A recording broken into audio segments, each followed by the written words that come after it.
Good morning everyone. Universal biology में आप सभी का स्वागत है। हम लोग पढ़ रहे हैं क्लास 12 का बायोलॉजी का चैप्टर नंबर 4 रिप्रोडक्टिव हेल्थ। हमारा ये चैप्टर ऑलरेडी कंप्लीट हो चुका है और आज हम लोग इस चैप्टर में ऑब्जेक्टिव क्वेश्चन को सॉल्व करने वाले हैं। तो बिना देरी किए स्टार्ट करते हैं ऑब्जेक्टिव क्वेश्चन। हमारा फर्स्ट ऑब्जेक्टिव क्वेश्चन है, भारत में परिवार नियोजन यानी फैमिली प्लानिंग कार्यक्रम कब प्रारंभ हुआ? 1951 में, 1960 में, 1970 में, 1980 में। यहाँ इसका सही आंसर होगा ए नंबर 1951 में। नेक्स्ट क्वेश्चन है, जनसंख्या अधिक होने से ए नंबर प्रति व्यक्ति आय कम हो जाएगी, बी प्रति व्यक्ति की आय ज़्यादा हो जाएगी, सी जनसाधारण का स्वास्थ्य अच्छा हो जाएगा और डी सभी। तो जनसंख्या अधिक होने से क्या होगा? प्रति व्यक्ति की आय कम हो जाएगी।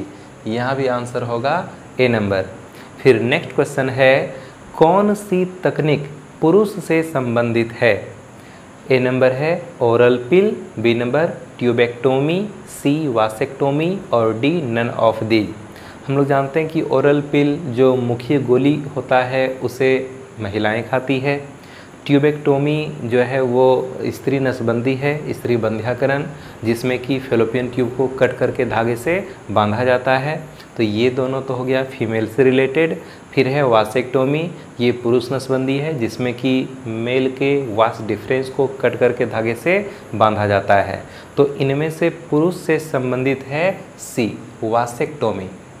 ठीक है, सी नंबर होगा इसका सही आंसर। इसके बाद है बर्थ कंट्रोल के उपाय हैं। बर्थ कंट्रोल के उपाय हैं, A number hormonal method, B number natural method, C number physical method और डी है ऑल। तो हम लोग पहले पढ़ चुके हैं कॉन्ट्रासेप्टिव मेथड्स में कि हार्मोनल मेथड होता है जिसमें फीमेल हार्मोन वाला टेबलेट खाती है, ओरल पिल्स का यूज़ करती है। फिर है नेचुरल मेथड, ये भी हम लोग पढ़े थे। और जो हम लोग बैरियर मेथड पढ़े थे जिसमें कॉन्डोम वगैरह सब का यूज़ किया जाता है वही कहलाता है फिजिकल मेथड। तो यहाँ पर बर्थ कंट्रोल का कौन कौन सा मेथड है? तो यहाँ तो सभी है, इसलिए आंसर हो जाएगा डी नंबर ऑल। फिर है बर्थ कंट्रोल की एक विधि है, GIFT, ZIFT, IVF और IUD। बर्थ कंट्रोल की कौन सी विधि है? यहाँ पर A, B और C जो है ना, ये बच्चे के जन्म का तरीका होता है कि बच्चे का जन्म कैसे होगा। अगर किसी को बेबी नहीं हो रहा तो उसे बच्चा कैसे होगा उसके लिए होता है। और ये जो डी नंबर है IUD, इंट्रा यूटेराइन डिवाइसेस, ये है बर्थ कंट्रोल करने की विधि। यानी कि अगर संतान नहीं चाहिए तो फिर IUD टेक्निक का यूज किया जाता है। फिर नेक्स्ट क्वेश्चन है, कॉपर रिलीजिंग IUD में कॉपर आयन का क्या फंक्शन होता है? जो कॉपर रिलीजिंग IUD होता है उसमें कॉपर आयन का क्या यूज होता है, क्या फंक्शन होता है? ए नंबर है यह गेमेटोजेनेसिस को रोकता है, बी है यह यूट्रस को इम्प्लांटेशन के लिए अनसुटेबल बनाता है, सी यह ओव्यूलेशन को रोकता है और डी यह स्पर्म मोटिलिटी तथा स्पर्म के फर्टिलाइजिंग कैपेसिटी को कम करता है। यहाँ आंसर होगा डी नंबर कि यह स्पर्म मोटिलिटी को कम करता है, मतलब स्पर्म की गति को कम करेगा। जैसे स्पर्म जब फीमेल जेनिटल ट्रैक्ट में जाएगा ना तो फिर स्पर्म का गति कम हो जाएगा और स्पर्म के फर्टिलाइजिंग कैपेसिटी को भी, उसमें स्पर्म में जो फर्टिलाइजेशन की क्षमता होती है उसे भी कम कर देता है। ठीक, फिर नेक्स्ट क्वेश्चन है, इनमें से कौन हार्मोन रिलीजिंग IUD है?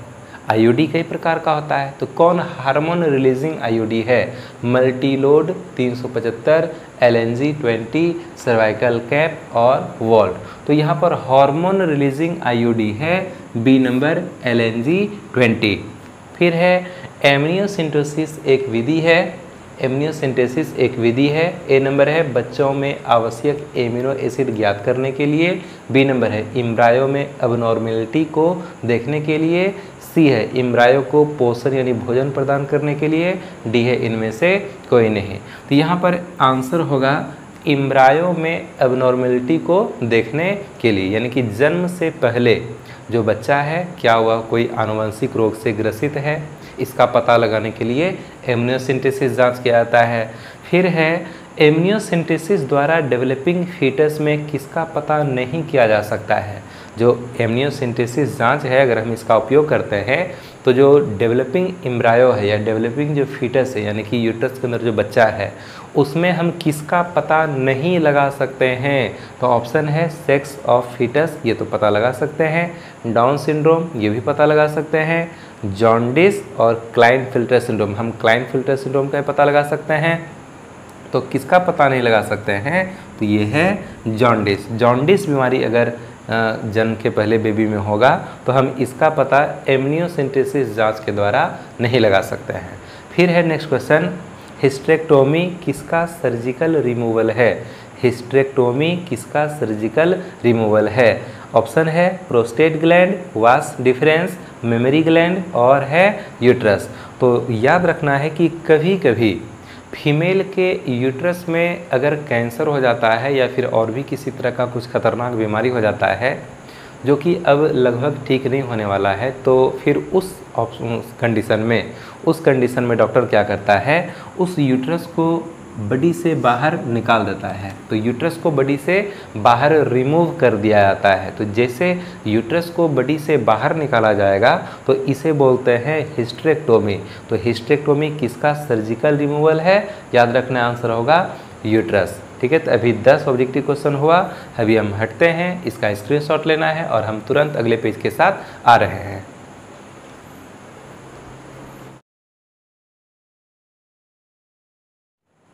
तो अब हमारा नेक्स्ट क्वेश्चन है क्वेश्चन नंबर 11, निम्न में कौन कॉन्ट्रासेप्टिव मेथड नहीं है। निम्न में कौन कॉन्ट्रासेप्टिव मेथड नहीं है। Tubectomy, condom, lipase loop, pills of a combination of oxytocin and vasopressin. तो याद रखना है यहाँ पर जो डी नंबर ऑप्शन है ये कॉन्ट्रासेप्टिव मेथड्स नहीं है।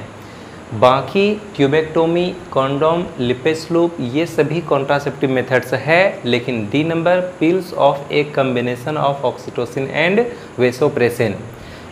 ऑक्सीटोसिन जो है ये मुख्य रूप से जब बेबी का जन्म होता है तो उस समय स्रावित होता है और इसका काम है यूट्रस में कॉन्ट्रैक्शन को उत्पन्न करना ताकि बेबी बॉडी के बाहर आ सके। और वेसोप्रेसिन जो हार्मोन है ये किडनी पर फंक्शन करता है, किडनी पर ये कार्य करता है और इसका कॉन्ट्रासेप्टिव मेथड से कोई लेना देना नहीं है। तो आंसर होगा यहाँ डी नंबर। क्वेश्चन नंबर 12 है, भारत में किस कॉन्ट्रासेप्शन को सबसे अधिक अपनाया जाता है। सर्वाइकल कैप्स, ट्यूबेक्टोमी, डायफ्राम या फिर आईयूडी। तो अपने देश में सबसे ज़्यादा जो प्रयोग किया जाने वाला कॉन्ट्रासेप्टिव मेथड्स है वो है आईयूडी, इसलिए आंसर होगा यहाँ पर डी नंबर। फिर क्वेश्चन है एक्टोपिक प्रेगनेंसी है। एक्टोपिक प्रेगनेंसी किसको हम बोलते हैं। यूट्रस को छोड़कर अन्य भाग में इम्प्लांटेशन, यूट्रस में इम्प्लांटेशन, हार्मोन में गड़बड़ी से अबॉर्शन, जेनेटिक अबनॉर्मेलिटी के साथ प्रेगनेंसी। तो एक्टोपिक प्रेगनेंसी हम उसको बोलते हैं अगर यूट्रस को छोड़ करके किसी और भी भाग में जैसे कि फेलोपियन ट्यूब में अगर इम्प्लांटेशन हो जाता है ना तो हम उसी को बोलते हैं एक्टोपिक प्रेगनेंसी, इसलिए आंसर होगा यहाँ पर ए नंबर। ठीक, फिर नेक्स्ट क्वेश्चन है प्रेगनेंसी के कितने सप्ताह तक एमटीपी सुरक्षित तरीके से हो सकता है। 8 सप्ताह, 12 सप्ताह, 16 सप्ताह या फिर 6 सप्ताह। तो इसका सही आंसर होगा बी नंबर 12 सप्ताह, यानी कि जो प्रथम फर्स्ट ट्राइमेस्टर यानी शुरुआती जो 3 महीना होता है प्रेगनेंसी का, जो शुरुआती 3 महीना होता है यानी कि 12 सप्ताह के अंदर अंदर एमटीपी यानी अबॉर्शन कराना सुरक्षित रहता है। इसके बाद वो बच्चे के लिए, तो बच्चे को तो खैर मारना ही चाहता है कोई, लेकिन कि वो माँ के लिए भी खतरनाक हो जाता है, इसलिए 12 सप्ताह तक में सुरक्षित तरीके से एमटीपी हो सकता है। इसके बाद क्वेश्चन है बर्थ कंट्रोल की सर्वाधिक उपयुक्त विधि है। तो बर्थ कंट्रोल की जो सर्वाधिक उपयुक्त विधि है वो कौन है। अबॉर्शन, ओरल पिल्स, कंडोम या फिर स्टेरिलाइजेशन यानी कि बंध्याकरण। तो जन्म नियंत्रण की जो सबसे प्रभावी, जो इफ़ेक्टिव मेथड है वो है डी नंबर स्टेरिलाइजेशन यानी कि बंध्याकरण। एक बार अगर बंध्याकरण करा लिया जाए तो फिर दोबारा बेबी होता नहीं है, बाकी जो मेथड रहता है उसे फेल होने का भी चांस रहता है। अब नेक्स्ट क्वेश्चन है अगर मेल में लो स्पर्म काउंट है, यानी कि स्पर्म कम बन रहा है, सीमेन में स्पर्म का नंबर बहुत कम है, तो किस तकनीक द्वारा फर्टिलाइजेशन को सुटेबल बनाया जा सकता है? ए नंबर है गेमिट इंट्राफेलोपियन ट्रांसफ़र GIFT, जिसे हम गिफ्ट बोलते हैं। बी नंबर है आर्टिफिशियल इंसेमिनेशन AI। सी है इंट्रासाइटोप्लाज्मिक स्पर्म इंजेक्शन ICSI। और डी है इंट्रा यूटेराइन ट्रांसफ़र IUT। अगर लो स्पर्म काउंट है, अगर स्पर्म मेल में बहुत कम बन रहा है, तो उसके लिए आर्टिफिशियल इंसेमिनेशन यानी AI टेक्निक का उपयोग किया जाता है, जिसमें इस सीमेन को फीमेल के या तो वजीना के टॉप पर या फिर उसके यूट्रस यानी फीमेल के यूट्रस तक इंजेक्ट किया जाता है इंजेक्शन के माध्यम से। नेक्स्ट क्वेश्चन है असिस्टेड रिप्रोडक्टिव टेक्नोलॉजी में IVF के अंतर्गत ट्रांसफ़र किया जाता है। ध्यान से समझना है, असिस्टेड रिप्रोडक्टिव टेक्नोलॉजी में IVF के अंतर्गत ट्रांसफ़र किया जाता है। IVF का मतलब जब बॉडी के बाहर यानी कि लैब में फर्टिलाइजेशन होता है, मेल के स्पर्म को लिया गया, फीमेल के ओवम को निकाला गया और लेबोरेटरी में, प्रयोगशाला में उन दोनों के बीच में फर्टिलाइजेशन कराया जाता है, तो हम इसको बोलते हैं IVF यानी कि इन विट्रो फर्टिलाइजेशन। ठीक है, तो IVF के अंतर्गत कौन सा स्ट्रक्चर है जिसे हम फीमेल बॉडी में ट्रांसफ़र करते हैं? तो IVF के अंतर्गत ट्रांसफ़र किया जाता है ovum into the fallopian tube, यानी ओवम को फेलोपियन ट्यूब में डालते हैं। Zygote into the fallopian tube, zygote को फेलोपियन ट्यूब में डालते हैं। Zygote into the uterus, zygote को यूट्रस में डालते हैं। या फिर embryo with 16 blastomeres in the fallopian tube, यानी कि एम्ब्रायो को 16 सेल्ड कंडीशन में फेलोपियन ट्यूब में ट्रांसफ़र करते हैं। तो यहाँ पर आंसर होगा B number, zygote into the fallopian tube. यानी कि जब IVF होगा, यानी कि बॉडी के बाहर एक्सटर्नल, जब बॉडी के बाहर में फर्टिलाइजेशन होता है, इन विट्रो फर्टिलाइजेशन होता है, तो उसके बाद हम बताए थे कि अगर उस जायगोट में जैसे डिवीजन हुआ तो 8 सेल्ड एम्ब्रायो तक में अगर हम फीमेल बॉडी में ट्रांसफ़र करना चाहते हैं तो उसे ट्रांसफ़र करना पड़ेगा फेलोपियन ट्यूब में। और अगर 8 से ज़्यादा सेल का स्टेज बन चुका है तो फिर उसे जब हम ट्रांसफ़र करते हैं फीमेल बॉडी में तो फीमेल के यूट्रस में ट्रांसफ़र करते हैं। तो ये दो तरीका है, या तो 8 सेल कंडीशन में ट्रांसफ़र कर दें फेलोपियन ट्यूब में, या फिर 8 से ज़्यादा सेल हो चुका है तो फिर हम उसे फीमेल के यूट्रस में ट्रांसफ़र कर देते हैं। ठीक, तो यहाँ पर जो लिखा हुआ है zygote into the fallopian tube, तो रियल में ये जायगोट नहीं होता है। जब 8 सेल तक का एम्ब्रायो रहता है ना, तो हम उसे जायगोट भी मान लेते हैं, लेकिन वो एक्चुअल में जायगोट है नहीं, वो एम्ब्रायो है, अर्ली कंडीशन में है, 8 सेल उसमें बन चुका है, लेकिन फिर भी हम उसे जायगोट बोल देते हैं, लेकिन कि वह एक्चुअल में जायगोट होता नहीं है। जायगोट में डिवीजन हो चुका होता है, लगभग 8 सेल एम्ब्रायो बन चुका होता है, इसलिए आंसर होगा zygote into the fallopian tube. फिर है IVF के बाद किस स्टेज में यूट्रस में ट्रांसफ़र किया जाता है? IVF के बाद किस स्टेज में यूट्रस में ट्रांसफ़र किया जाता है? जायगोट, क्या जायगोट को ट्रांसफ़र करते हैं? तो एक्चुअल में जायगोट को तो ट्रांसफ़र करते हैं नहीं। Embryo at 4 blastomeres stage, embryo जिसमें कि 4 ब्लास्टोमियर बन चुका है उसको ट्रांसफ़र करते हैं। Embryo at 2 blastomeres stage, embryo जिसमें कि 2 ब्लास्टोमियर बन चुका था उसको ट्रांसफ़र करते हैं। या फिर मोरुला, तो यहाँ पर आंसर हो जाएगा क्या? तो मोरुला। ह्यूमन रिप्रोडक्शन में हम लोग पढ़े थे कि 8 से 16 सेल्ड एम्ब्रायो को हम लोग मोरुला बोलते हैं और उसी को ट्रांसफ़र किया जाता है। 8 से 16 सेल्ड वाले एम्ब्रायो को हम क्या बोलते हैं?